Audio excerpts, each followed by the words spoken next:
You'll hear an applause coming from the carriage, and as you look out the window, it's because you finally will see the school of Koldovstoretz before you in all of its majesty. So the school is located in the Arctic Ocean, close to the Siberian Sea. Half of the grand building is concealed beneath the ocean waves, while its high towers reach towards the sky. Various charms keep it invisible to muggles that may wander the shoreline. You guys will enter in through the main entrance of the school. The carriage will drop you off. Again, as usual, dozens and dozens and dozens of students wearing the very regal-looking purple robes. It is rather chilly here, because you're out in the ocean, middle of the ocean. It's rather chilly here, but they do keep the temperature maintained to some degree through magic. So, you will enter in and meet in the grand hall, and one of the professors catches your eye. One of the professors, and now I'm going to say a relatively young-looking professor is actually helping the students, ushering the students over, and they look like this. She has a snowy owl on her shoulder, and she will greet you and say welcome in Russian. Everyone here is speaking Russian. And when you enter to the grand hall, the head mistress emerges, and this headmistress will be on a platform that starts to levitate up into the air, because this is the headmistress, Kazima Valentin. She is a dwarf headmistress. Despite her stature and size, it is very clear that the entire staff respects this woman. And all of the students hush everyone as the headmistress Kazima gives her spiel. And she says, "Welcome, students, to Koldovstoretz. Koldovstoretz has two major student groups, or what is known as courts. Each court encompasses two houses, which the students may select from in their second year. Welcome, first-year students. We are very excited to have you here for what we believe will be the most successful year at Koldovstoretz yet. For the first years, let us explain to you the courts." She will continue and say, "Court of the Sea includes the more practical, versatile souls, like the ever-changing tide and rolling waves of the ocean. Seas are ever-changing, adaptable, and open to new ways of thinking.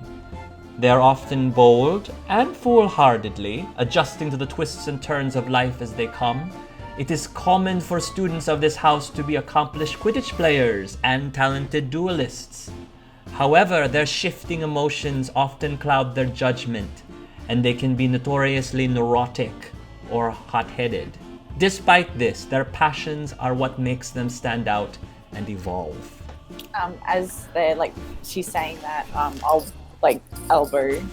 Roxana will elbow Tobias and kind of give a nod, just to indicate, yes, that's where I'm going. That's where most of your family, or most of all your family went? Just and Alec, Natasha and Ma, they're in the other court, the less cool one. Oh, Court of the Sky, she says, includes the more intellectually inclined students. Much like the wind grows in velocity, skies intend to constantly expand their knowledge and skills. They are ravenous learners, often stimulating their mind with various hobbies. Often connoisseurs, skies prefer to dabble in fine arts.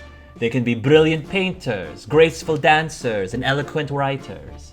Their ambition to constantly improve themselves, however, can sometimes encourage self-destructive behaviors. But skies may study long and hard, often overworking themselves. or may even resort to more unscrupulous methods to get their way. Still, it is a very proud court, and anyone who enters into it should feel proud as well. With that, we will begin the sorting. Go ahead. I imagine it, like, as she reads it out, like, Roxana, like, goes with her tongue and then makes noises right throughout the whole thing, and she probably uses her Morphomagus ability to make, like, a duckbill or something out of her mouth and, like, gabs along with it, trying to make Tobias laugh. He will laugh. He will laugh at that and react. And all of the first-year students will line up. And so what happens is that there is this large hourglass-looking thing in front of you that has been brought into this room.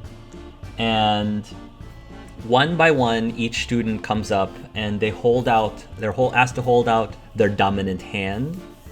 And this professor right there, Svetlana Praskovia. So she is the one that will hold out what appears to be a very intimidating looking needle. Ugh. A very intimidating looking needle. And through magic, it is sanitized magically. But every single child will hold out their hand, and she will prick the dominant hand. Many of the children will react to it in pain. They will then hover their hand above the hourglass-looking chamber, and the droplets of blood will fall into the hourglass. And the way that it works is if the droplets float towards the bottom, then the student will be sorted into the court of the ocean. If the droplets float towards the top, they are sorted into the courts of the sky. And as the headmistress said, in their second year, they choose one of the two houses of the courts. So that's a little bit unique. So we are going to say that when you're standing in line, they're not doing this in any particular order. Roxana, you will go first in front of Toby. I imagine as we entered the room, just because she doesn't shut up, she'd probably, like, nudge Toby. She'd go like, "Hey, Toby, do you think they use the hourglass to tell the time? Seems a little excessive, don't you think?" If you ask me, I think it's just part of the theatrics. Like the needle is part of the theatrics? She winces when she looks at the needle. It does feel a little dark artsy now that you mention it, but like it's really skirting the line. Yeah. Best not to think about it too hard. Yeah, I've already forgotten about it. You will go and approach, and the person will then ask, "Your dominant hand, please." This woman seems to be a very no-nonsense kind of professor.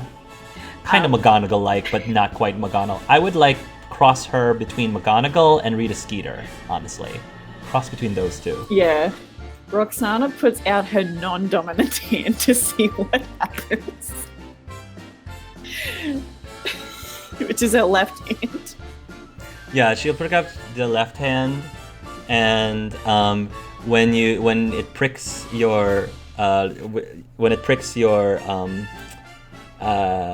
hand, the blood comes out a little bit, but then it starts to spread, not like gushing, but it spreads out, so your non-dominant hand turns red. It's got like this, it's completely like beet red. And the professor, so she's wearing glasses, spectacles. She like pulls her spectacles down and said, "Your dominant hand, please." Roxana has this big, like, shit-eating grin on her face. And she's like, "Oh, that's interesting. We can get rid of that, right?" Your hand will be that way for the next 24 hours. Just don't Try not to use it very often. Won't explode or anything, will it? Anyway, it doesn't matter. Here. She doesn't seem amused at all, and she will prick your hand. The person that had the owl on their shoulder looked very amused by this. You can hear her whisper, and then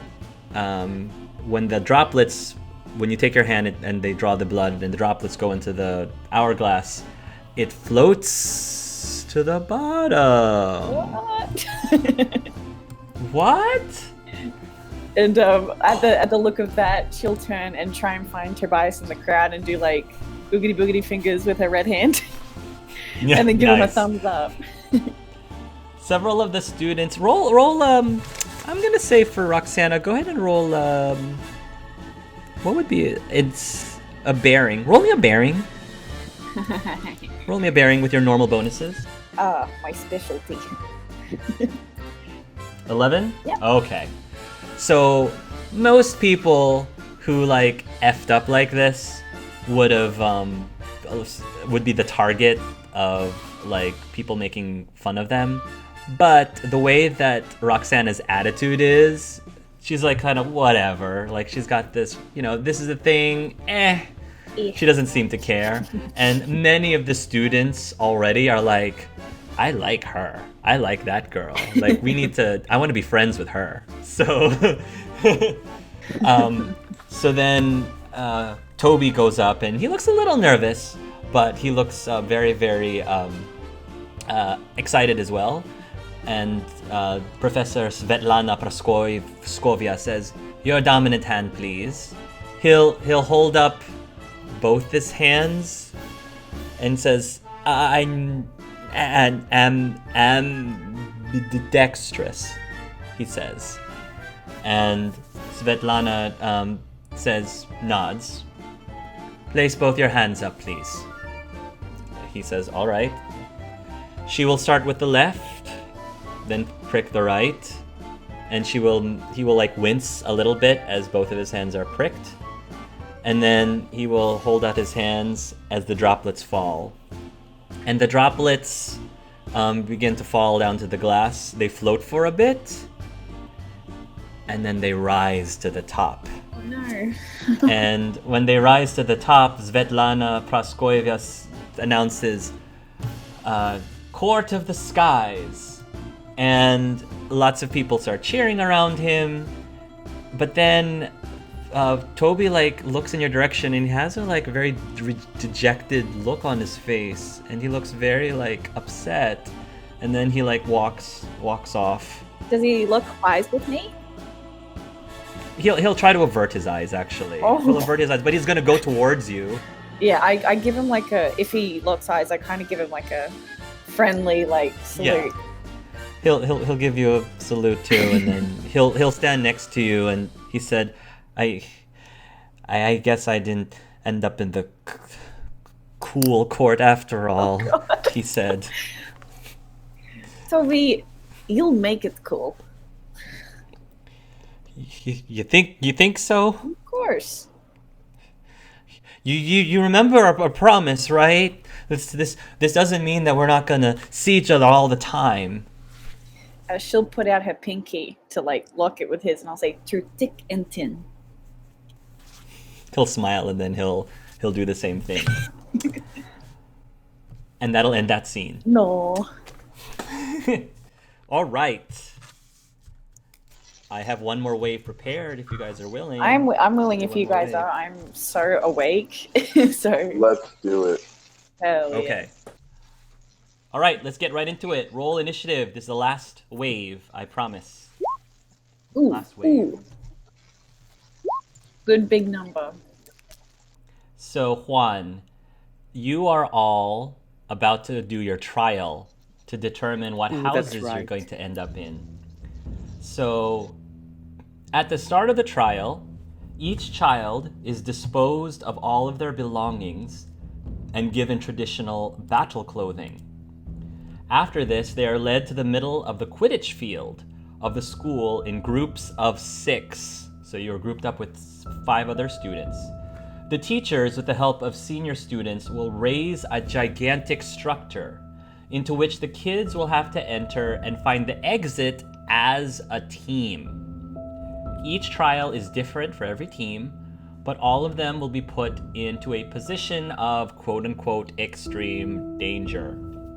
And however they react and how they treat their companions will be a very good piece of information for the teachers who are determining who they want in their respected houses. At the end of the trial, each child will be given the results, and at this point they may decide to join the house of their liking based on which professor, head of the houses, requested them. Switching houses is permitted later on, but only at the start of each year. But that's generally frowned upon, as each house considers themselves its own tribe, so it would be like turning your back on your tribe if you do that. So it does happen, but it's not really it's frowned upon.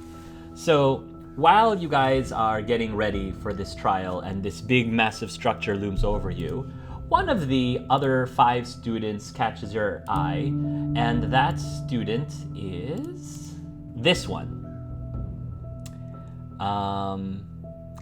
And so this person is of Egyptian descent. This person is Muslim. She is wearing a traditional hijab, very colorful hijab. And she seems like a go-getter. She's like, oh yeah, I can do this. She's like psyching herself out. We got this. I don't know if any of you watched Pitch Perfect, but Fat Amy, is she called Fat Amy? I forgot. Yeah. So she kind of has that confidence about her, and she's like, "Come on, yeah, guys, we can do this. We got this. So, she's just getting fired up.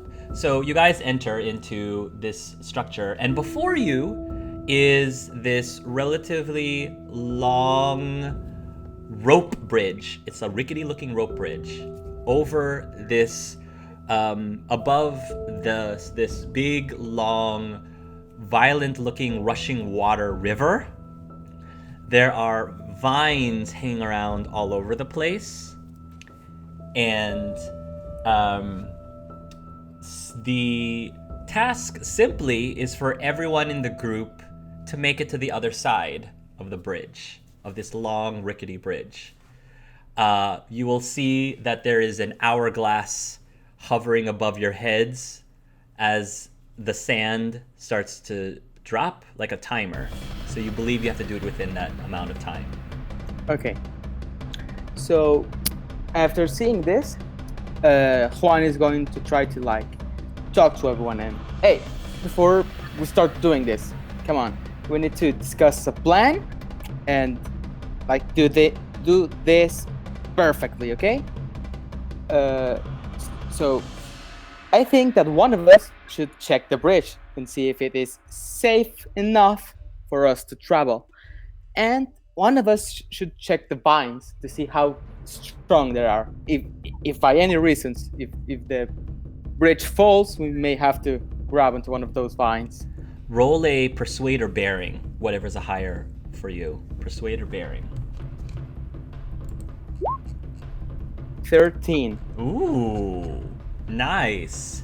Okay, so the students all are wondering, who's this guy? Why is he barking all these orders? But once you actually start giving your plan, the students are like, okay, all right, I'm okay with this. And the girl, she says, yeah, I'm with this kid. What's your name, kid? Juan. Juan. And you? Sorry? Nyla. Okay, Nyla, how about you come with me to check the bridge? Aye, sir. Capitan. Or whatever, she says. Okay. So Juan is going to go over the bridge. When he gets when he gets to the edge, he will look down and be like, oh god, really, really scared, but like, okay, keep it calm. You already told the orders. You can't lose your shit now. And he will try to see if the bridge can hold. Roll and people. observe. 7? 7. Okay. You believe that this bridge will probably hold the weight of the half of you, but you have a feeling it's going to start getting really strained after. Definitely would get pretty strained past 3 of you. The problem is the timer is running out, and you could try crossing the bridge one at a time, and that would be safer, but you don't think you'd be able to get everybody across on time if you do it safely. Okay, so I'll say, okay, everyone. I think we should go 2 at a time. Let's see if we have enough time. So, any volunteers for going first? I'll go first, and this guy who volunteers clearly looks like he's the heaviest one in the group, clearly, so he's gonna volunteer to go first, unless you say anything else. I'm gonna see him and be like, hey, no, I have a better idea. Why don't you go with me? We'll stay at the last. We'll make sure that if everything goes wrong, we can help them. But I already volunteered. You asked who wanted to go first. Yeah, but I can see you. You're much better in helping people. Come on. All right, you're the boss. Do you want me to go first? Naila asks. Go ahead. Pick up her. Someone else. Why don't... We'll go with her. She will pick one of the other guys to go with, who seems like medium average weight to everybody, and they will start crossing the bridge. I get to roll for a change. This is bad. Brendan knows it. Okay, it's not bad. It's not bad. That's not bad. The bridge is very rickety, and 2 people going on the bridge, it does like start to shake and sway a bit. But after some time, the first 2 out of the 6 are able to cross with about, I would say, 2/3 of the time left over. 2/3 of the time left over. So you're on schedule. Yeah. So I'm gonna say, okay, they got safe. That means the bridge is passable. Come on, the next 2. all right. They will go and start to cross, and I will roll for them too. Ooh, even better. So you're encouraging them, and they actually will be able to make it through the bridge in faster amount of time. But because 4 people have crossed this bridge, and they were able to do it as fast a time, you do start seeing some of the strands unraveling. It hasn't split yet, but you would not be surprised if this bridge like snapped with the 2 of you going. You have a little bit of extra time now because this second group went really quickly, but... Okay. I'm gonna say, come on, you go then. Sorry, what's your name? I asked the kid that's with me. I'm gonna say Kwame. Kwame. Mm-hmm. Perfect, Kwame. You go. I'll go behind you. Come on, we have to hurry. All right. Roll me a... I'm going to say acrobatics. Acrobatics balance, if you have that. No, I don't. But all right, just regular acrobatics. If I don't have any points in acrobatics, I take a -2, right? I think that's true. If you don't have any points whatsoever. Okay, so if I have a +1 in nimbleness, I take a -1 in the roll. If I get it right. Okay. 7? 7. Okay. That's pretty average. So, you guys will go moving at a very steady pace, and you said you're coming behind him, right? Yeah. He's first, I'm second.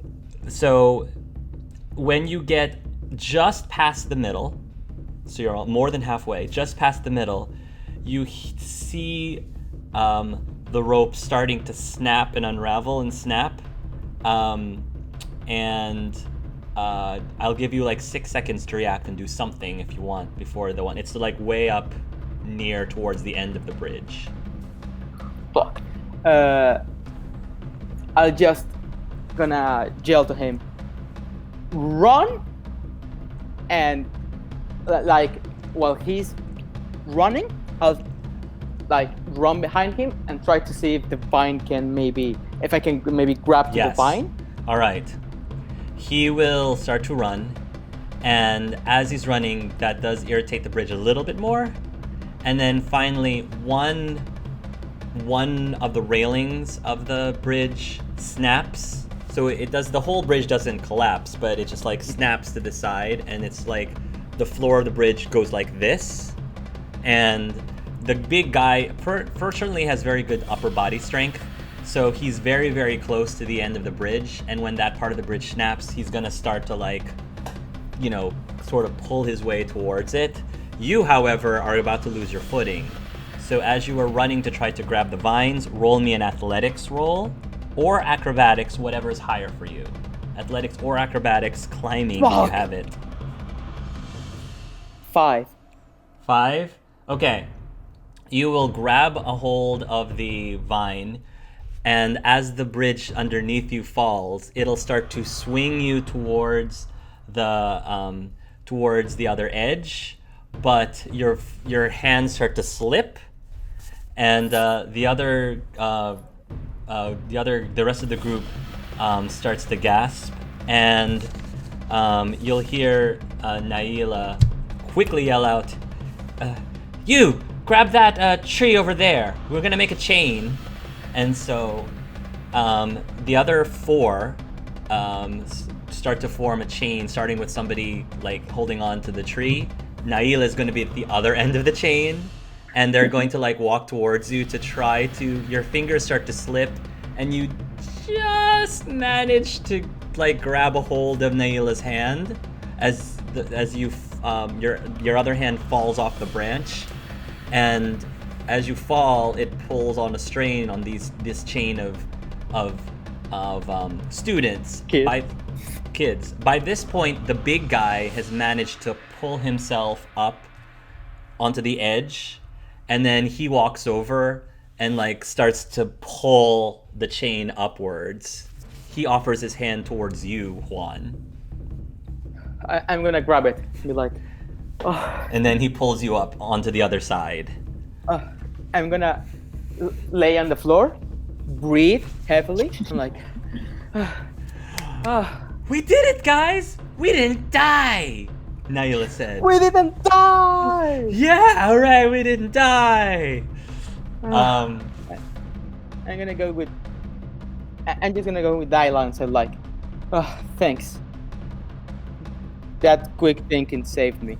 No, thank you. You're the ones who got us this far, Naila said. And the big guy, Kwame, is going to like start to pick you up. And some of the other guys like will start to pick you up too. And you will emerge from the chamber victorious with them holding you up.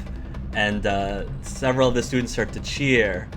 And you can hear a very loud scream, "On! That's my nephew! That's my nephew!" I'm gonna yell, "This is for you, Uncle!" This is the content I need in my life. So, with that, the professors that are heads of the houses start like evaluating all of the students and begin to explain which houses they would like to offer to the students.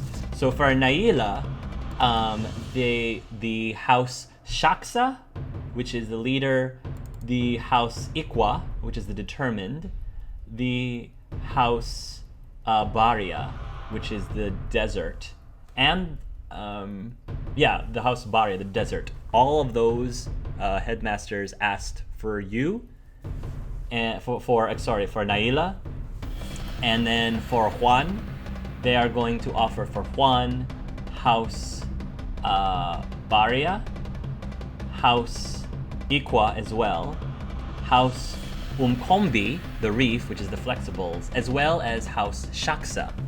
4 out of the 6, which is very good. Which of those houses will Juan select? At this moment, Juan is gonna remember the words of his uncle that said to him earlier that their pride, their pride and everything else, and very with a lot of confidence, but also like uncertainty, he will finally choose Shaksa, the house of the Nice. leader. There is a big applause as you are sorted into House Shaksa. And Naila will choose House Iqua, which is the Arctic one. That will be the end of one scenes. Roxy, let's move on Oh to boy. you. Hell Roxy. yeah. Woo, Roxy, Roxy. Roxy. Roxy, it is fall of 1995. We are jumping to your second year Hell yeah. when you guys are riding in your chariot with the winged horses on your way to school. You happen to be sitting not with Toby this time, but with your brother, Alexander. And Alexander is going to be looking out the window and says, "So it's your second year." That is big brother. I think it's a good job on surviving your way through the first year at Koldovstoretz. And from what I've seen, you've gotten quite a fan base. You seem very popular. You show you're not uptight and you like a bit of fun. Of course, everyone's going to like you. That's why Natasha has no friends. And she'll laugh at that. He sort of smirks a little bit. I can't help but feel that was a little bit of a dig at me, too. Well, I mean, at least Natasha tries to get friends. She's being really like, she doesn't really mean what she says. She's just kind of teasing him. Have you thought much about which house you're going to choose today? I think it's a pretty easy pick for me. I'm not really a hands-on person, so kind of rely on my luck, Koldovstoretz, my then. spirit. It's a bit uncommon in our family, I know, to choose it, but mother will have to deal with it. It suits you, though. If that's where you want to go, then I support you 100%. Did you have trouble choosing your house when you had to do it? To be perfectly honest, I probably didn't take it as seriously as I should have. I just went with the house that all my friends went to. That might sound a little childish, but it is what it is. I have to say, though, I have no regrets. Well, that's good at least. It'd be very awkward if you hated where you ended up now. A lot of people don't particularly care for some of the stricter ways of sorting, like in Hogwarts, for example. Many of us understandably like to have the freedom of choice, and though we don't have much of a choice with our courts, we at least have choice of our houses. Some of the older people would say that giving us that freedom of choice sometimes gives us opportunities to choose what we want, but not what we need. Well, that just doesn't sound very nice at all. That seems like a bunch of old birds thinking they know what's best for the young'uns. I also wanted to ask you one more thing. Your friend, Toby. I know you guys spent a lot of time in your childhood, but I also noticed that you still spend a lot of time together at school despite the fact that you're both in completely different courts. Sorry, looking at Brandon doing that. The shipping has begun. What point are you getting at, brother? You don't have to dance around me. I don't know. You don't know. You know me. I can be very judgmental sometimes. And I just want to make sure that you're making good choices of who you decide to associate with. I'm not saying he's bad. I'm just curious. He's not really from, well, to put it as best I can, from families that our family typically associates a lot of time with. If you want to say half-blood, just say it. Did Dad say something to you? The conversations between me and Dad are, with respect to him, are between me and him. She kind of just like looks really, quirks a brow at that and just sort of shrugs it off. I hardly see him nowadays. Seems he's always preoccupied with something. He's just looking out for your best interests. Everyone's best interest. Even though it's hard to believe that sometimes. You know what? I just don't get what the point is. Don't you think it's a little bit limiting, thinking the way they do, being so caught up in tradition? Sometimes I feel that way. But Natasha, she has her interests and I'm just there. So she already knows where she goes and where she wants to be after she leaves school. For me, I don't really have that same drive. So I sort of lean on advice from Dad more often, that's all. I really,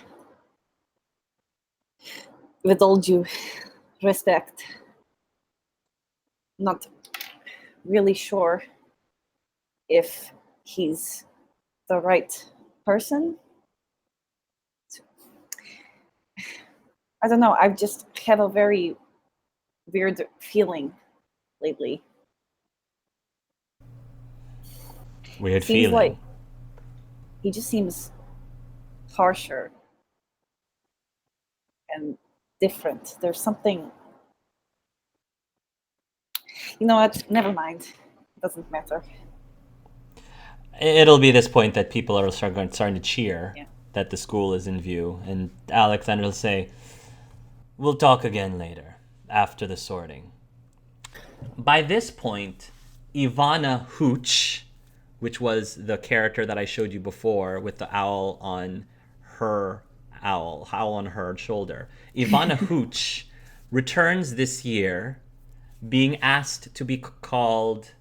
I don't know. I kind of want to call him Boris for some reason. Yeah. Boris. Boris.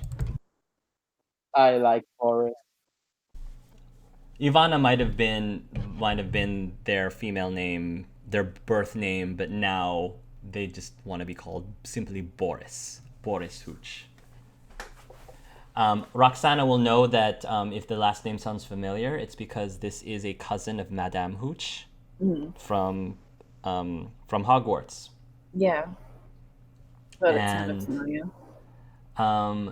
during this time, everybody's going to be gathered again, and the first years are going to go through their sorting into the courts, but then immediately after that, and Roxana saw this on her first year, all of the second years are called up so that they can declare which house of their respected courts they want to be in. And Boris Hooch will say,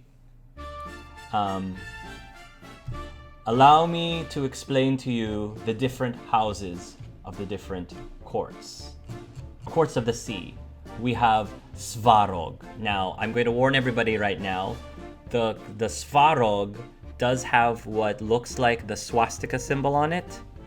Historically, the swastika symbol was not always the symbol that's associated with the Nazis. Before that, the swastika actually was a symbol of like hope or something along those lines. Very, very positive. And then the Nazis kind of took that on, which is a bit of which I think is a bit of a shame, because that's not what the symbol was originally stood for. So, but traditionally, the Koldovstoretz is still keeping that as their symbol, because that's what it was supposed to be used for, and they're insistent on not changing it just because of what the Nazis did. So Svarog is the house of artistry and practicality. Those who select this house may express interest in magizoology and herbology. Wand makers are also often from Svarog. They occupy the eastern wing of the ocean dorms. We have Kovorat, auspiciousness and luck. Those who will select this house are usually magically talented and tend to boast a lighter spirit. They occupy the western wing of the ocean dorms. As for the court of the sky, Thundermark, ingenuity and creativity. Those who select this house are original thinkers and higher skilled in finer arts. They are often very enamored by the aesthetics of things. They are located in the east of the cloud dorms. And you can hear your sister screaming, "Woo, Thundermark!" I'll roll my eyes at that. Like, House Velis, communication and literature. Those who select this house have a keen eye for what sounds good on paper. They may take interest in subjects such as magical history or runes, and often become politicians or scholars. They are located in the west of the cloud dorms. The headmaster will then ask, will say, Roxana Schwetz, which of the two houses of the Court of the Sea do you wish to go to? When she walks up to the stage, she kind of like does a little wave, like mockingly. Hey, Roxana! And tries to get the crowd hyped. Oh yeah, you are very popular. So many of the kids are like, woo! And I would say that both sides, both houses of the Court of the Sea are like, pick us! Come on, Roxy, you want to come with us? No, Roxy, come with us! Come with us!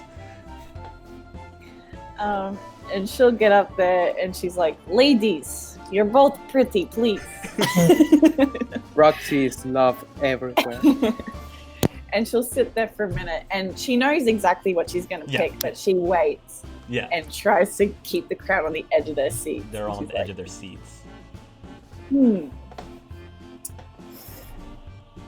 Well, after lots of thinking, and she'll pause again, and then she'll go, Kovoret. Everyone in Kovoret starts to cheer. Everyone in Svarog starts to go, damn. And she'll why, Roxy, why? She'll finger gun at them, and she'll go, still love you, Svarog. Why? Keep up the good work. Alexander, you'll see them calming down. Calm down. My sister made her choice. She's still in our court, though. You'll calm down. And then the rest of the group will listen to Alexander because they actually do respect Alexander a lot. Toby will go as well, and he will timidly look and say, I thought about this,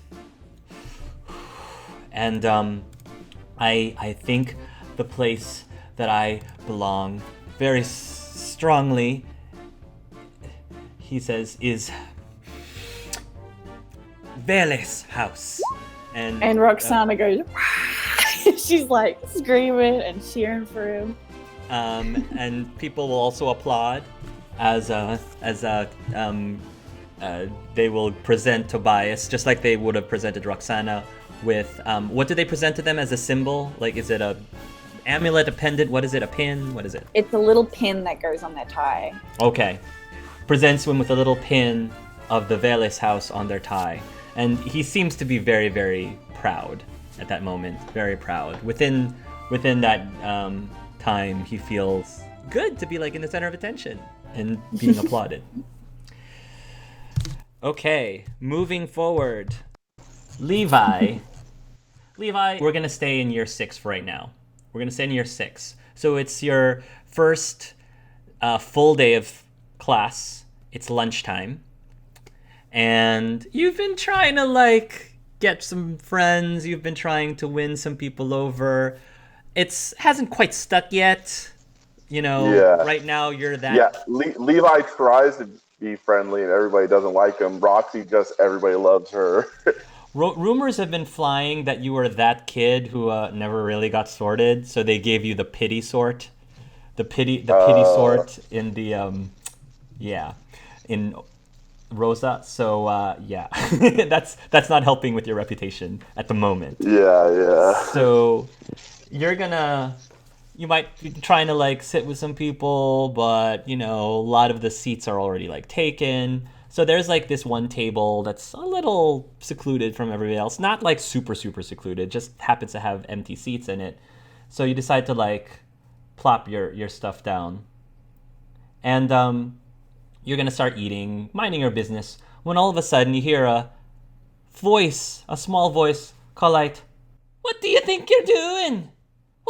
You can't just come over here and just plop down your stuff wherever you want. What are you doing? Oh, dude, like, I just came by. There was nobody sitting here. I didn't see anybody. Actually, I don't even quite see you. Yeah, you turn around and you're like, you don't quite see him. And you're wondering why. Like, you look around, you're pretty sure you know where the voice is. And you hear the voice say, "Hey, down here. Look, down here. And you're going to look down and you're going to see this character. So it is a kid who is only about 6 inches tall.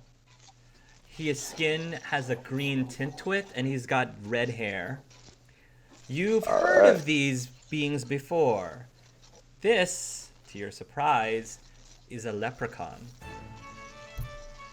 And right now the leprechaun is pointing down on your tray, and you can see that your tray, you kind of just plopped on top of his smaller tray of food, and there's like pieces of food like all over the place.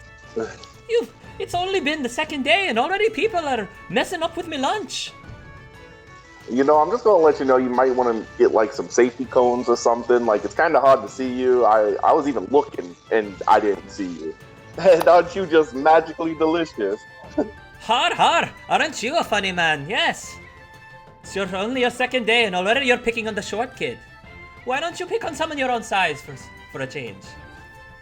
Oh, I'm not picking on you. I was just sitting down. I'm sorry. He looks you up and down and sizes you up. Well, all right then. I can see that we're getting off on the wrong foot here, so I'll be the bigger man and just ignore it. We'll say that you owe me lunch. As always, I assume. What's your name, new kid? I don't think I've ever seen you around these parts before. Well, my name's Levi Lionheart, but friends call me YT. He holds out his finger. I don't know. Levi Lionheart. Pleased to meet you. My name is Chance Gallagher. Chance Gallagher. That's a good name. That's a strong name. I like it. Levi. Where have I? Oh no, you're Lost Levi, aren't you? You're what everybody's calling Lost Levi. Nah, that's got to be somebody else around here. It can't be me. No. I heard very rumors around that there was some person that was an exchange student, not one of the first years, who didn't quite get sorted into the right house. So they sort of gave them this like pity sorting instead. You sure that's not you? No, yeah, that's totally me. But look, it wasn't like a pity sorting, all right? The teacher there, she just kind of has the hots for me. She was like, oh, you know what? He might not get into my class. So she was like, hey, let's rig his stone. That's what happened. Wait. Yeah, you've got a teacher having the hots for you already? What? Oh, yeah. Which teacher are you talking about? You know what? I don't quite remember her name. Oh, Levi Lionheart, we've got a lot of work to do with you. Maybe you could use a little bit more luck in your step. I mean, can you do that? Like, I've heard stories about like leprechauns and stuff doing things like that. Can you? Well, yes, we're always known. Chance, can you give me a little bit of luck? Hey, Chance, I could use a little bit of extra change, I'll pay you back. Oh, yes, I've heard it all. Yes, we're said to be the bringers of luck, but don't think that I can just pull it out of my hat. I didn't know where I thought you were gonna pull it from. To be honest, I thought maybe it was like a pocket thing. I don't know. We're luckier than most, but it's I suppose I could let you in a little bit of a secret. You see, the luck of a leprechaun, it flows through my veins. So I guess what you'd have to do is I'd have to like squeeze a bit of my blood, and you'd have to drink some of my blood for a little bit of luck. All right, no, I'm not falling for this one again. All right, I'm not about to be drinking random blood anymore. I am kidding, man. Are you crazy? Do you really think that I would stab myself and let you drink my blood? You are effing nuts, man. If you thought I was being serious. I was kidding too. Like, why would I think that you had to drink blood? I don't know. Oh, Levi. You are, at first I thought that you were just some very big, egotistical, and ignorant bully. But I realize now you're just big. So... and that's alright. You're alright.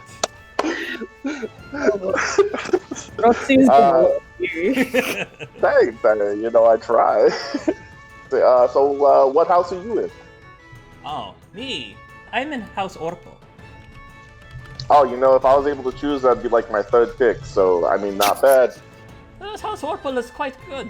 I mean, we've got a lot of artists and musicians there. It's really a happening place. Yeah. Plus, the name Orpal is the same in English and Spanish, so I'm able to say it a little bit better than like Dynamite. That one's pretty tough. I was going to say, you don't seem like a typical Brazilian or Portuguese person. Yeah. I've been knowing I'll be coming here for like a year now, so I've been trying to take up Portuguese. It's still a little rough, but doing the best I got. Ah, I see.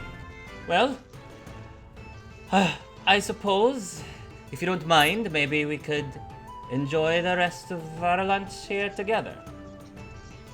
Oh yeah, as long as you don't make me like eat your blood or something, then that's perfectly fine with me. No, I would not spread that. I would not spread that at all. Hey, between you and me, like, are the leprechaun girls like super fine or what?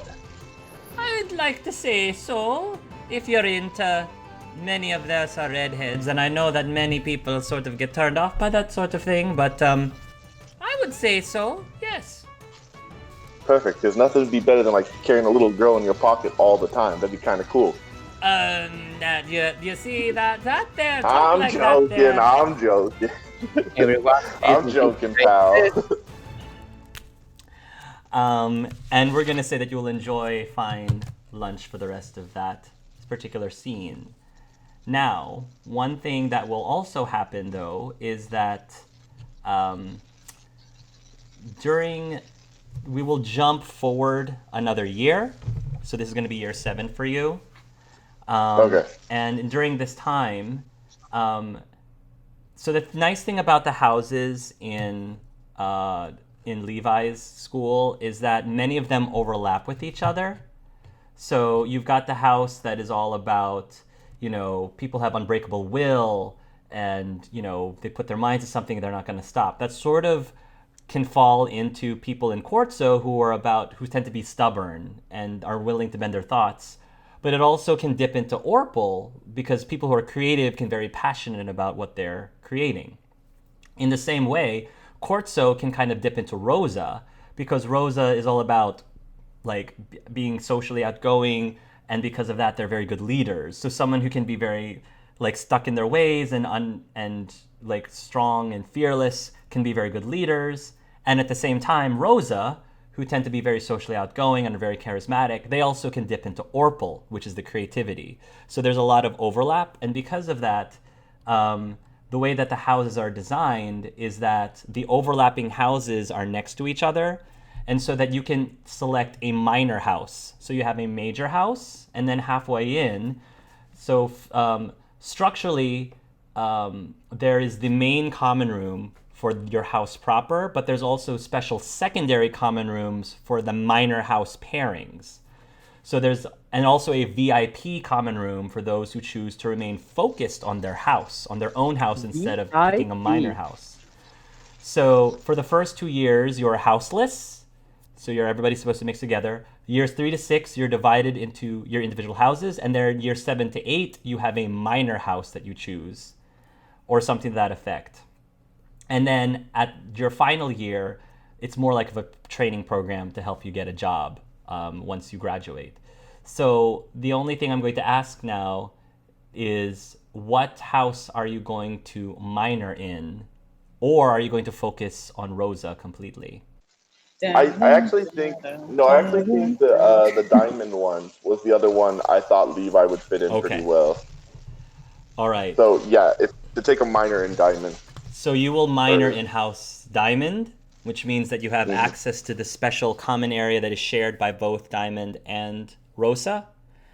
And your buddy Chance, I understand what happened now. He actually selected to minor in Rosa. That's why I saw Rosa next to his name. So he is in Orpal as his major house, but his minor house is going to be in Rosa. And after that sorting, he will say, "Well, Levi, it looks like you and I get to hang out a little bit more. I might be in your little bit of a common area in Rosa." Yeah, that's fantastic. You know, like, I've grown to like you a lot this past year, I'm sure. And you're like my best pal here, little man. Little man, yes. We'll work on the nicknames and pet names. Not that I'm a pet, but you know what I mean. Later.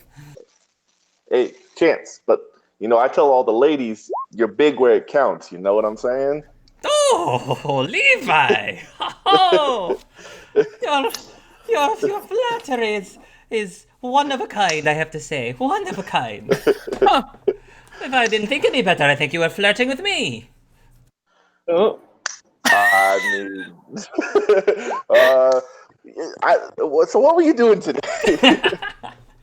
And scene. I will go down with the ship. He just has a big heart. He didn't shut down that. There was no negation. Albion is the very last scene. So, Woohoo! You're taking your test, Al, and they ask you a series of questions, various things, multiple choice. Most of this is like written. There are a few questions that you will be asked that they actually will be more like physical tests as well. And they're mostly things like, you can decide to either show us like your performance on this broom versus show us your performance in some other physical activity that's not broom riding, and things like that, just to get an overall assessment of your mind, body, and spirit. And after the test is done, all of the students are gathered around in the chamber where the results are shown. They won't show actual numbers, but they will at least show you which houses you will get tested into. And for Al, when they show his results, he very, very strongly is showing to be to suggest that he is successfully leaning towards Sunashi. Now, I think you said that any student can choose not to ignore the results of their tests and go to any house they want, but they will at least show that Sunashi is the one that they believe you'll be the most successful in. And so the headmaster Kaitsu Hoshizaki will ask, "Albion Mermot, which house do you wish to join this first year?" Without any hesitation, he would just very happily choose Sunashi. I don't know if either of his friends are trying to persuade him in any way, but he would happily say Sunashi. With that, Asa will applaud, and Nico will look a little disappointed, but he'll still like clap for you in support. He looks a little disappointed because I know he really wanted you to be in his choice. And what I forgot to mention is that when you guys are just before you guys are taking the test, you actually are given your new robes, your new pink robes, and they will explain how all of the robes will change color as you succeed in your different classes. And as soon as Al says the words, I want to choose House Sunashi, then immediately the pattern on your robes show the pattern of the cherry blossoms. Mm-hmm. And then there will be an applaud, and you will be asked to go over to the rest of the cherry blossom Sunashi house. Nico Tokashi, your score suggests that you would be best placed in House UK. What is your decision?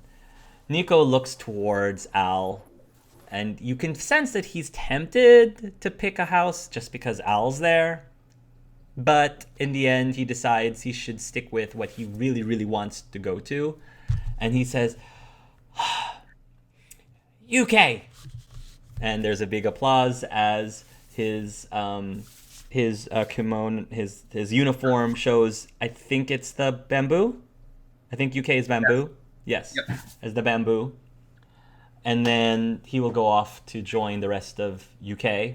Asa will say, Asa Takahashi, your scores suggest that you would succeed very well in all three houses. And of course, there's a big like, ooh, from the audience, because this does happen. It's uncommon, but it's very impressive if they actually succeed in being in all three houses. But the choice is yours. Asa Takahashi, which house will you choose? She will look around the room, and she will look towards her brother, and she will say, UK. So she also will have the bamboo, and she will join her brother in House UK. With that, all of the students will be escorted to their expected houses. So the professor that is the house of Sunashi, yes, he will turn to all of you and he will say, welcome first years. I am Sensei Hideo Kimura. I will be the head of your house. Please follow me. And he will take you to the dormitories.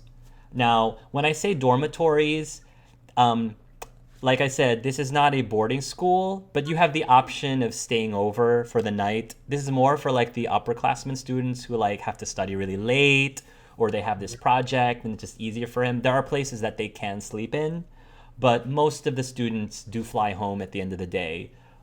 But your common area is furnished, like just to make everyone comfortable. As I said, Mahokutori is triangular shaped. Each house is heavily decorated with the associated plant that represents the house. But despite the differences in vegetation, each of the dormitory wings are their own unique garden-like area full of vivid colors and plant life, with small friendly creatures inhabiting the vast gardens. Unless they knew better, a newcomer to Mahokutora would feel like they aren't in a building at all, for the ceiling is enchanted to mimic a clear sky. Aside from their assigned sleeping quarters, students are not restricted from congregating in any area, regardless of their assigned house of study, because many students often choose to study magic outside of the expertise of their house.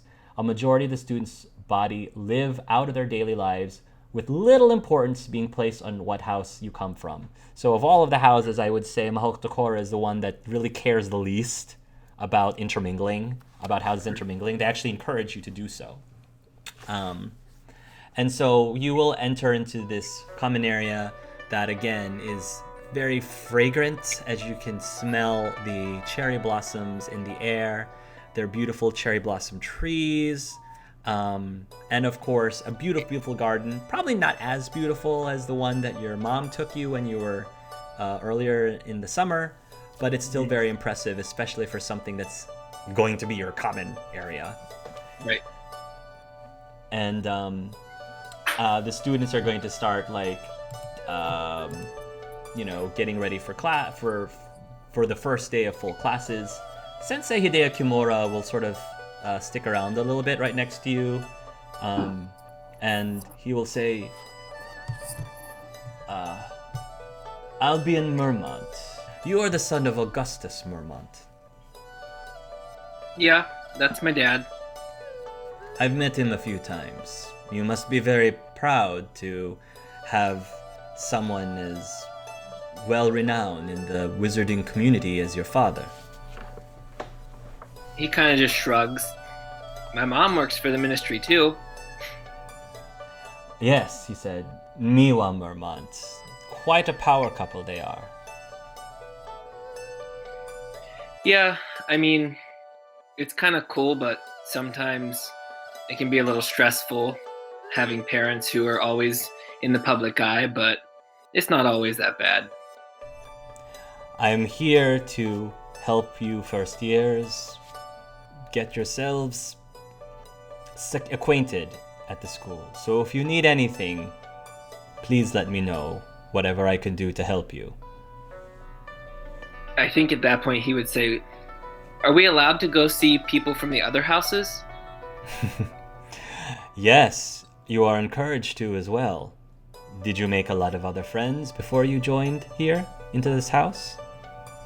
Well, there were two on the way here. We were flying together and they both ended up in House UK. So I was just hoping to get to see them. We definitely encourage all of our students to intermingle.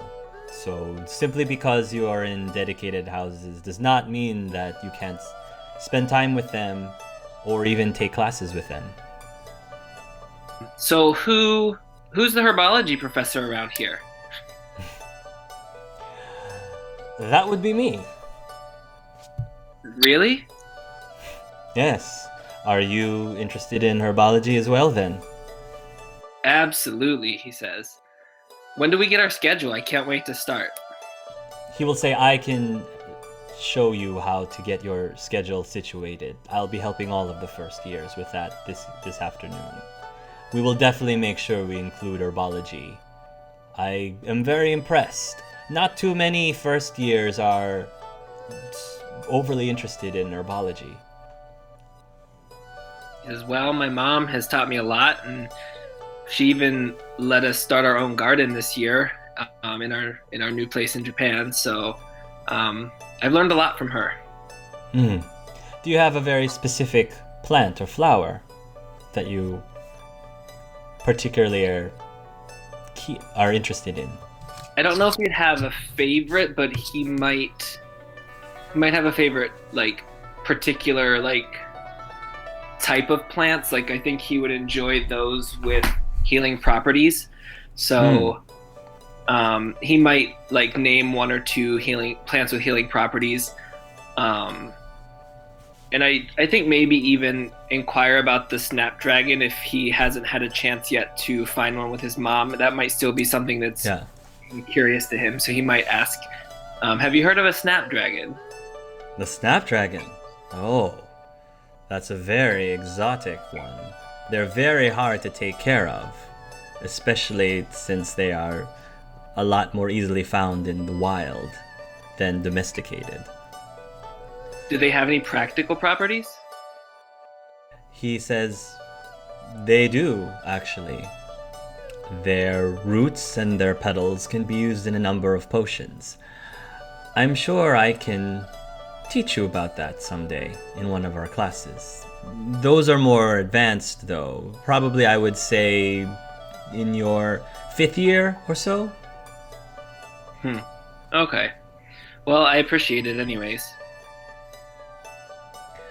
Well, Albion Mermont, if you need anything, I can be found in the herbology room. I think he would probably just bow out of respect then. Okay. And he will leave. You'll hear someone like knocking on the common room door, and one of the students will say, "Is there Albion Mermont Albion Mermont in here? That's me. He'd look toward whoever said it. Someone wants you. Okay, he'd walk over to the door.